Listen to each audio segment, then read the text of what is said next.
เด้อพ่อพี่น้องเด้อมากับบ่าวซากเด้อมื้อนี้บ่าวซากกันนั่นผมมาย่างเอ็กซ์ไซส์กับหมู่ย่างเอ็กซ์ไซส์โดนแล้วบ่ได้เอ็กซ์ไซส์4-5 เดือนแล้วบ่ได้เอ็กซ์ไซส์ผมมาย่างเอ็กซ์ไซส์ย่างไปแถวนั่นน่ะย่างไปแถวทางงอนไปเลยจนสุดทางหมดแล้วไปเพิ่นจนสุดอยู่แถวเพิ่นกับบ้านโนนสาทางลุงเป็นโนนสาแถวหนึ่งก็เป็นแถวนะทางงอนนะตัวข้างหน้าเราก็เป็นโรงเรียนเล็กหน่อยโรงเรียนเล็กหน่อยย่า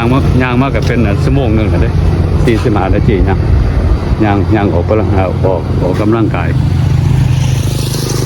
โดนบ่ได้ออกกำลังกายเนี่ยจังสิเลยอยู่เมืองลาวก็เป็นจังสิเลยมื้อนี้อากาศดีมื้อนี้นี่อากาศนี่ดีขนาด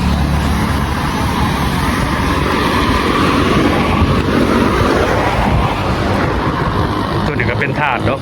เป็นขายถาดนะเป็นถาด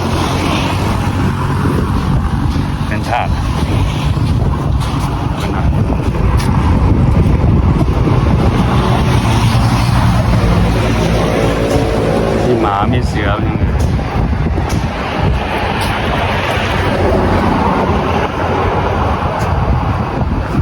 เป็นถาดนะมาบักษาเนี่ยก็ย่างตามไปแบบไกลๆเลยยาละพานมันไม่เอ็กซ์ไซส์พานออกกำลังกายเดี๋ยวนี้ก็เป็นเวลาประมาณ9 โมงครึ่งเลยอยู่เมืองลาว9 โมงครึ่ง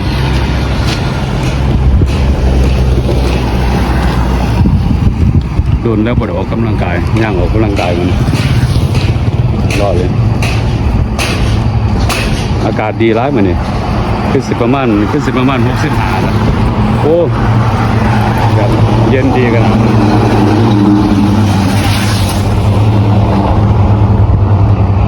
อากาศเย็นดีกัน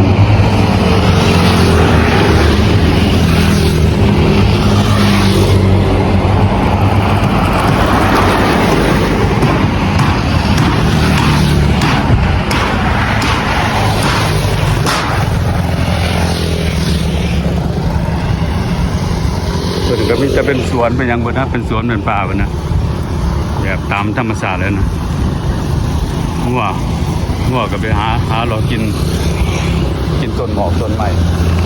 แบบตามธรรมชาติเขาเลี้ยงงัวก็เลี้ยงกันสิเลย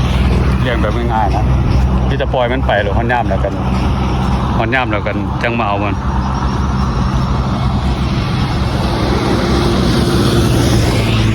ม้าตัวนี้ก็ย่างตามนะย่างบ่ไกลๆกันนะไปแซกกับไปน้ำหนักม้าจะคล้องเงื่อนนะ ไปแซกกับย่างตามนะอากาศดีเดี๋ยวนี้อากาศดีอยู่ข้างนอกอากาศดีหลายแบบตามธรรมชาติ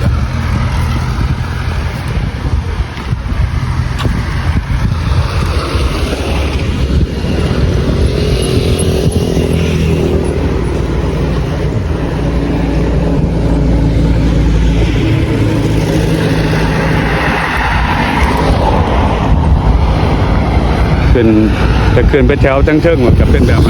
ทางงอนทางขัวเลยนะเป็นขัวทางงอนเป็นแบบงานแพร่จังเชิงเป็นงานแพร่อีกตัวหนึ่งต่อไปก็มองกันนะมันเป็นน้องน้ำอยู่บนนะไปตึกเบ็ดแต่อยู่แถวน้องน้ำอยู่ทางหน้าเนี่ยเป็นน้องน้ำส่วนหลายแถวนี้มีแต่ห้องงานบนนะเป็นห้องงานเล็กกับรถนั่นนะรถบัสขั้นสีเขียวๆแต่เนี่ยขี่มาเนี่ยก็เป็นนา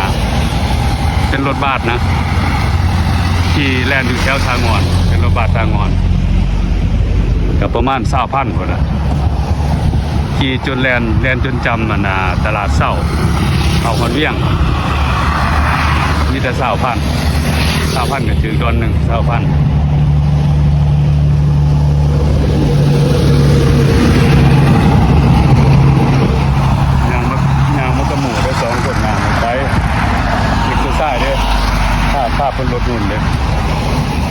คนรถหมด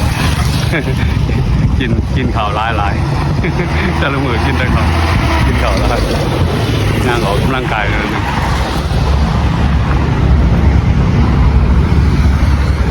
งามนะแบบอยู่เมืองลาวนะแบบงามแบบตามธรรมศาสตร์นะอยู่จริงๆนะตัวนี้ก็เป็นมองรถเมล์เด้รถเมล์มาจอดที่นี่แหละมาหาประคนอยู่นี่ของกระปากร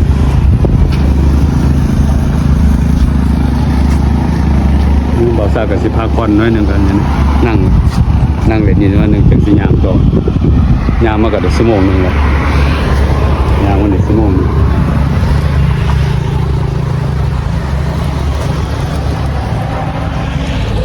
เดี๋ยวนี่ก็ผมมีเงินนะเดี๋ยวนี่ผมมีเงินคนละลงไปเนี่ยลงไปแถวทั้งหลุมมันกับมันเป็นบันโนนศาสตร์ขี่ลงไปทั้งหลุมมันโนนศาสตร์มาปีนกับมาเทิงหนึ่งกับคนละกันแถวนั้นก็เอิญทางงอนเป็นประสุดคนนะเรียนไปเส้นเดียวกันสิไปตำมันนะไปตำอยู่ครัวเลยนะเป็นสุดอยู่เงื่อนแท้มองเขามีเงื่อนได้หลายฮะมองเป็นคนท่องเที่ยวแถวคนละ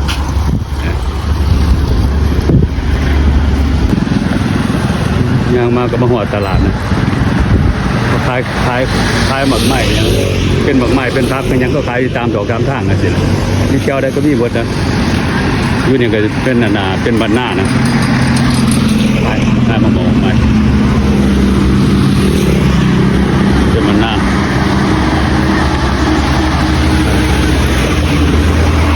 ขายแบบธรรมชาตินะมีกับข้าวขายน้ำขาย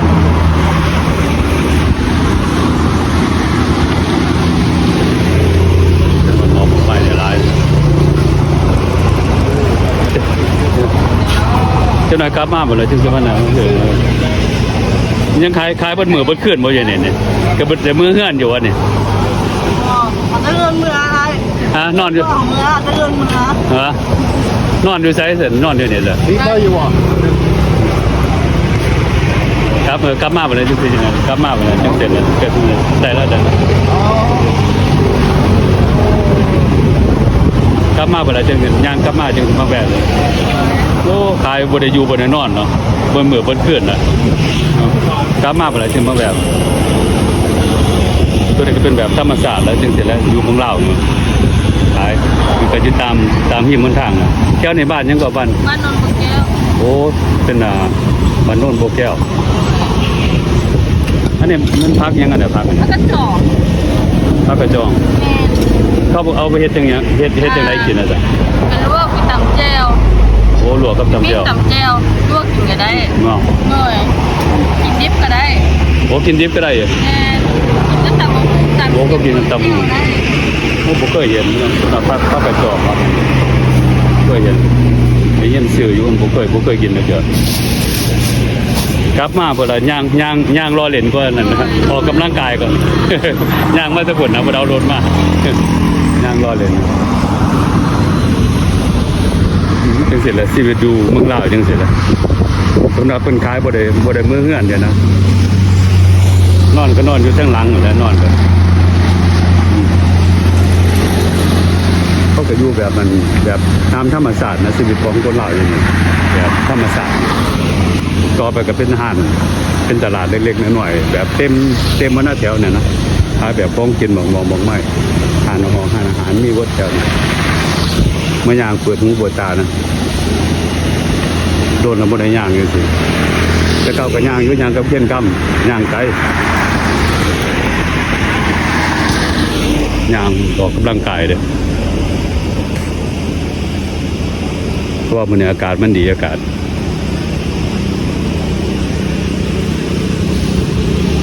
คนกับคล้ายเสร็จแล้ว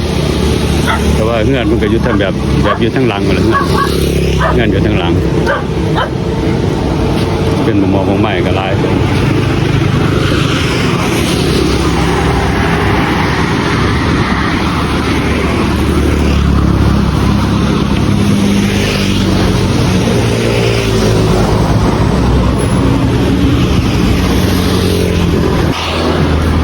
พอซักก็มาหอดนั่นหอดปันหน้าแล้ว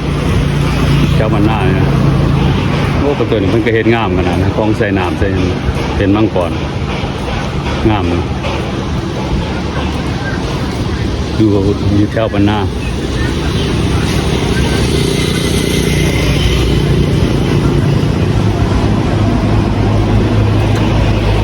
จะเป็นถาดเป็นยังไงโอ้งามเนาะแบบงามเลยบ่เป็นวัดได้แบบคลองเห็ดแบบถาดนะเป็นถาดนี่เนี่ยก็เข้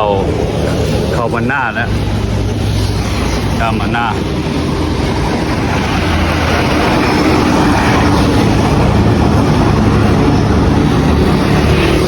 บ้านนาทางงอนยังเหลือไกลเติบรถแต่สีย่างไปทั้งสุดคนนะครับเป็นนั่นน่ะเป็นครัวย่างออกไปทั้งสุดแถวนี้มีแต่ห้องงานหมดเลยแถวนี้ก็เป็นห้องงานหมดแถวนี้เป็นห้องงานนะโอ้ใหญ่ขนาดห้องงานนี่ก็ใหญ่เป็นมันหน้า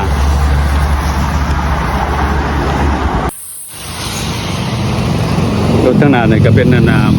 วัดอยู่บ้านหน้านะวัดบ้านหน้าย่างออกบ้านหน้าเลยลงตรงบ้านหน้าเลยนะแต่เก่าเงินค่ำก็ลงไปทั้งหลุมเลยเงินหลังเก่าเงินเก่งค่ำเป็นวัดบ้านหน้าตัวนี้ก็เขาแบบเป็นเขตทางงอนแต่แท้แล้วตัวนี้ก็ทางงอนเลยวัดบ้านหน้าย่างมาเนี่ยก็ไกลเติบเลยย่างมาเนี่ยก็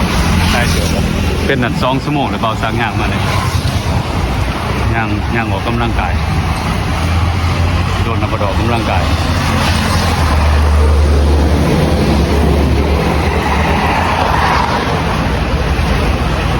เมื่อนี้อากาศดีเหมือนนี้อากาศแบบสุดยอดเลยประมาณ65เนี่ยแหละ65 องศาอันนี้ก็เป็นเวลาประมาณ10 โมงครึ่งเวลา10 โมงครึ่งหม้อทางงอนเบาซักกระย่างมาจำแบบนั้นสุดทางงอนแล้วต่อไปนี่ก็เป็นตลาดทางงอนเป็นตลาดแบบนั้นแบบฟรีมาร์เก็ตนะที่ท่านานี่เป็นตลาดฟรีมาร์เก็ตย่างมาถึงบนกับประมาณนั้น2 ชั่วโมงปลายหมดนะย่างซ่านะบ่ได้ย่างไว้นะย่างแบบเป็นซ่าแต่ย่างไว้ก็บ่ได้โดนหรอกประมาณ1 ชั่วโมงครึ่งนี่แหละย่างไว้ประมาณ1 ชั่วโมงครึ่งก็มาฮอดตลาดทางงอนนะเป็นตลาด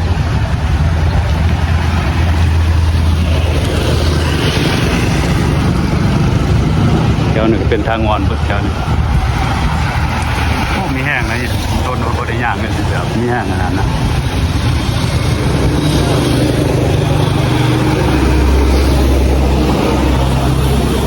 เป็นหาดหอคานอาหารแถวนี้เต็มหมดแล้วแถวนี้แบบเต็มหมดเลย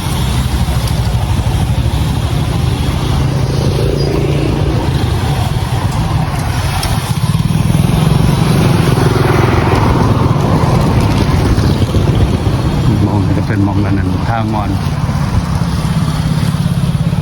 ตัวนี้เลยก็เอินแบบทางงอ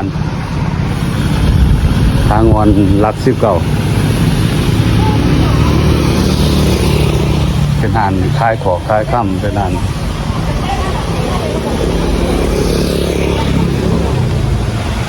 คลายค่ำมาเปลี่ยนเงินก็มาเปลี่ยนอยู่แถวนี้แหละมาเปลี่ยนเงิน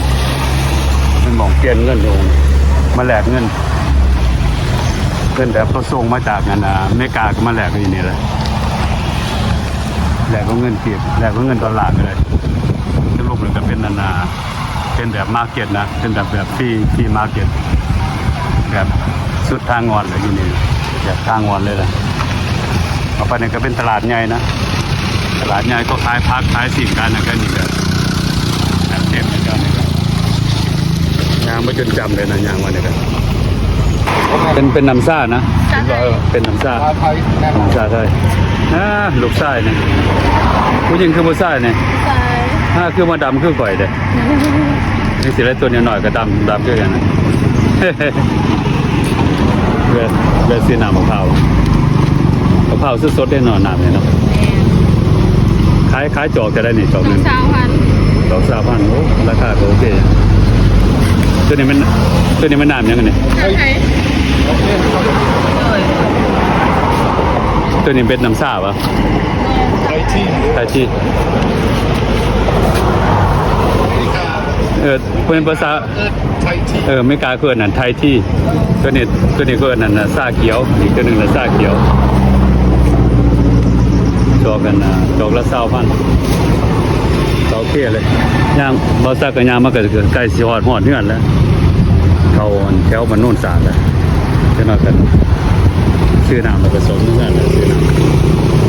น้ำเหมือนอากาศดีหลายอากาศนี่ข้าวเลยเป็นกระคายแบบอยู่ตามพื้นทางกันนะคายนี่เพิ่นนะเป็นหมอกของใหม่ยังมีบ่เป็นหมอกใหม่ยังมีบ่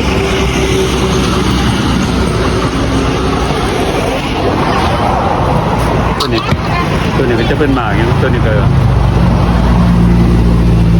มันต้นมันก็จะคือต้นมะพร้าวอ่ะเนาะโอ้โหซื้อมันนะเยอะมากเลยเคยกินแล้วมันจะฝาดๆหวานๆคล้ายๆเครื่องมือกันนะมากระทันนี่แหละตัวนี้ก็มักปั้มนะอันภาษาลาวเกินน่ะมักมันเป็นมักมันอันนี้จะคือกันมักปั้มอันเบามักปั้มนะก็ปูจักเนี่ยต้องเป็นมักมันนะสุดท้ายอยู่ตามมันออกมันทางไปนี่สิแหละนี่วัน